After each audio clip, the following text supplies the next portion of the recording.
Hello YouTube, it is Toy Adventures here again with another figure review. And today we actually have two reviews. And I managed to be able to find these. I missed out on them on Entertainment Earth, but I didn't miss out on them on Target. Today we're taking a look at Jurassic World Dominion, Kayla Watts and Pyroraptor, and of course, our old man Dr. Grant, and a brand new Dimetrodon. Now, this is the new mold for Dimetrodon. I know, guys, I promised you guys a review, and I've never done it just because I didn't have the others.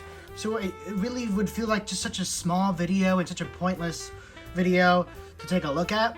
So instead of reviewing him, we're gonna do a little bit of a review with him without, really taking him out of the box. Because this I actually like a lot more as a, Dimetrodon figure. I like the colors on it more, and it doesn't have such an unsightly, gash in it. So I'm actually kind of happy for these two, because you get the Pyroraptor in a cool, cheap set, and you get an essential character from the movie, that being Kayla Watts. And for Alan Grant, of course, you're getting Alan Grant. Everybody wants Alan Grant, but you're also getting, at least in my opinion, a better looking Dimetrodon figure than the one that was released in the Extreme Damage line. So both of these, in my opinion, are good wins. Cheap, inexpensive ways to get iconic movie characters while also getting a dinosaur. Instead of a baby dinosaur like Kenner, you get a fully grown one. While it's more expensive, it offers instant playability. You can buy just one of these and instantly have a little play scenario in your head. So that's what I really like about these. And you can also offer cool repaints. So just like in the case of the Dimetrodon. So taking a look at the packaging here, it's, the usual story. I think they call these story packs, where it's like a dinosaur or an object and then a human character. I believe they're still called story packs. I could be wrong. They might just be called 2-packs. You have Dimetrodon, Alan Grant, and then some kind of raptor skull, I think. And then for Kayla Watts, you have her little stun rod, I believe, the Pyroraptor. And it just says Pyroraptor, Kayla Watts. Doesn't really tell you what her weapon is, which I think it should. But pretty satisfactory for packaging. So let's go ahead and get these unleashed. All right, so here we have everyone out of their packaging. And first we're going to take a look at Kayla Watts and the Pyroraptor. So, for those of you who've seen my other video, I assume a lot of you haven't, I wasn't super impressed by the movie. No hate to anyone who enjoyed it. I'm really glad you guys liked it. But me personally, I didn't really enjoy it too much. It didn't really feel like a Jurassic Park to me personally. But if you guys liked it, again, more power to you guys. I'm glad that the movie was enjoyed and it made a lot of money, and that the Jurassic franchise will continue in any way, shape, or form. That makes me happy.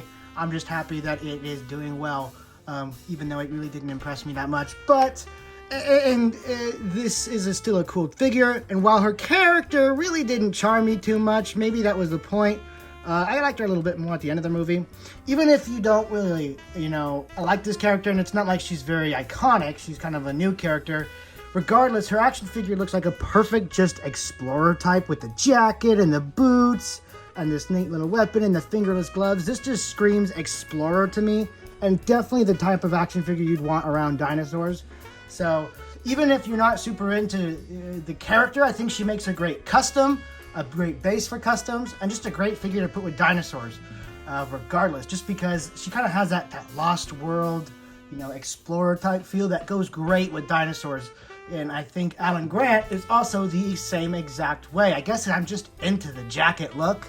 That just kind of speaks to me. It kind of screams cool. You got Indiana Jones. You've got all these early 50s explorers and all those, early 50 movies. And it's just cool to me. So I really like the action figure itself. Regardless if I wasn't a huge fan of the character, she wasn't bad. She just, wasn't anything spectacular until the end of the movie. As for Alan, I also think they kind of did him a little dirty in that movie. Maybe it's just me. I just think they kind of made him kind of a wimp. But that also, again, could just be me. But first, of course, we're going to take a look at Kayla here. So, as for paint-wise, it's pretty good. Mattel has usually been pretty shoddy with their paints, but this one doesn't look bad at all. If I can just get that focused in, because her face is actually quite impressive. Her lips have this kind of metallic pink lipstick on them, or gloss, whatever it's supposed to be. It's actually quite nice looking, and it makes it stand out a lot. Moving down to her body, she has kind of like this padded type texture to her clothes, making it look a little bit more heavy duty. And then she's got this really cool bomber type jacket on. I really like this. And for people who are trying to look for custom molds, this is going to be a very attractive figure because everybody wants to make their character with the cool bomber jacket, right? Moving down here to the boots. Yep, they're boots. So, again, like I said, this whole figure just comes out to look like a great, just explorer type, and would look perfect in any Jurassic World diorama, regardless if the fact that Isla Sorna is canonically super humid and hot. You gotta look cool while you're there, right? So, taking a look at the Pyroraptor, again, I wasn't too enthralled with his scene. It kind of just felt like he appeared, went underwater, which he could never do, and that was it. It really wasn't that enthralling to me. Nevertheless, this is a great toy, and I'm super hyped to have another dinosaur canonically in the Jurassic World series. So, the Pyroraptor looks great. Even when you open the mouth, they still have the little mouth. I don't even know what they're called. Someone could probably tell me down in the comments what these little flesh bits that connect the lower jaw to the skull. The teeth look great when the mouth's open, but when you close the mouth, it really becomes apparent how globby and like untextured and unrefined they are. So, keep the mouth open. It looks the best, especially from the front. That actually looks pretty good. As for articulation, of course, you have the hinge in the jaw, you have the full rotation, and the hinge in the neck. Pretty standard affair for Mattel dinosaurs, just a healthy amount of articulation just to get, some base prop poses across. Nothing Hammond collection level, but I'm sure that because this was in the movie, sooner or later we will be getting a Hammond collection Pyroraptor. Moving down to the arms, there is no hinge out, hinge out. It is simply, you can rotate them to about here, and you can rotate them back about here. It's because of the mold of the dinosaur. It's quite chunky, as you can see. So when you try and move it back, it rubs against the body. I'm sure if you really forced it, you could probably get a 360 out of it, but I wouldn't do that. It would probably break something. And down here, the legs, your usual 360. Almost hindered by the body, but not as much as the arms. And then the tail is also in a 360 rotation. The paint on this guy is really lazy. It's just one color for the body and one color for the bottom of one color for the top of the body, one color for the bottom, and there's no anything in it. It just looks super flat and lazy. I think the sculpt is actually bad on this one, and usually Mattel is really great on sculpts. But because the sculpt is so lame on this one, it really comes off looking flat, plasticky, Play-Doh-y, made out of clay, whatever you want to call it. Just not a super convincing looking toy. I'm sure if you could get a custom paint job on this, you could flip that whole script, but with the base paint job, it's nothing too impressive. Quite like it's seen. Moving on to Alan over here. Alan looks great. His face looks really good. Just, obviously not movie accurate or like super like Hot Toys accurate, but for just being a good action figure of old Alan, I think it does a great job. The jacket looks really nice, kind of giving me that Arthur Morgan vibe. And this would be great for making a custom Arthur Morgan figure. I'm sure I just gave a few people some ideas. And of course, you have his semi-classic shirt. You know how they tried to, kind of replicate that feeling when they took their jackets off and they kind of had like the old look. It's not the right color, but I still like it either way. I think it fits his look. And then down here at his gray jeans.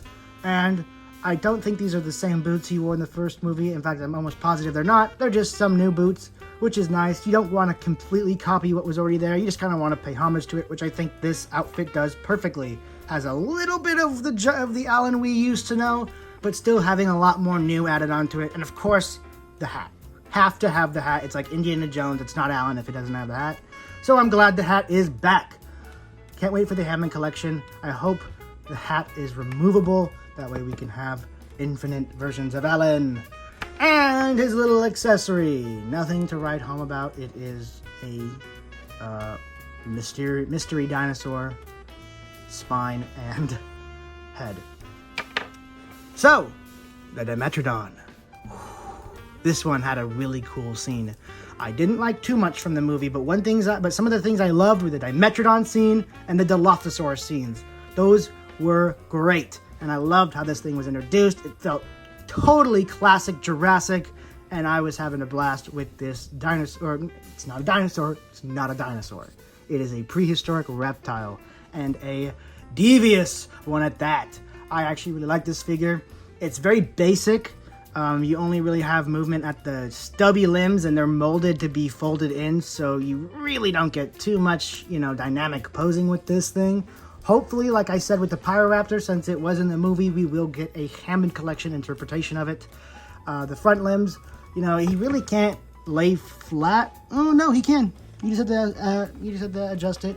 That's one thing I was kind of, messed up on earlier, but I guess I was totally wrong. You can definitely have him laying completely flat on the ground, which is good for, taking pictures and convincing poses. So, for articulation, he has a hinge in the neck, hinge in the jaw, of course. Hinge in the jaw. The neck can hinge down just a little bit. Can't hinge up because of course, the piece of the frill on the back of the neck links up with this, so when you try and push it back anymore, it will hit up against it, and also just the wrinkles in the folds right here at the base of the neck. So you do get 360-degree rotation in there, and the tail is just 360 degrees, so basic as always. Not that that's too crazy, but you didn't expect too crazy from this little Dimetrodon. And for those who do want a semi review of the extreme damage one, let's go ahead and compare it, because there's not a lot different between these two. So here is the color of the extreme damage compared to this one. As you can see, this one has a bit more of a classic Jurassic feel to it. It's really hard to describe what a Jurassic paint job feels like, something that feels like it would have been a Jurassic Park toy. This is the closest to replicating that with this sail. I could totally see this on shelves on the Jurassic Park Dinosaurs line, that line that used to be out before, it was kind of in between the movies. It was just called Jurassic Park Dinosaurs, and they would reuse some of the molds from the first two movies. I like that line. I thought it was cool, just a nice way to get cool repaints of molds you already love. And this kind of reminds me of that. It's a very sunset, kind of reminding me of this right now, kind of paint job. Whereas this is really bright and mucusy, and the sail doesn't have a very nice pattern on it. It's just brown splotches. So I'm not super hyped about this one. This Dimetrodon's paint scheme. They both look great sculpt-wise. Don't get me wrong; they look amazing sculpt-wise. But paint-wise, this is definitely the best one to get, and you get Allen with it. So it's just a no-brainer deal for me. If you want a Dimetrodon, get the Allen set. Of course, if you want a pack of Dimetrodons and you're a completionist, then obviously you're gonna get this one, right? So the thing that is different for this guy is, drum roll please. He does that. Whoa!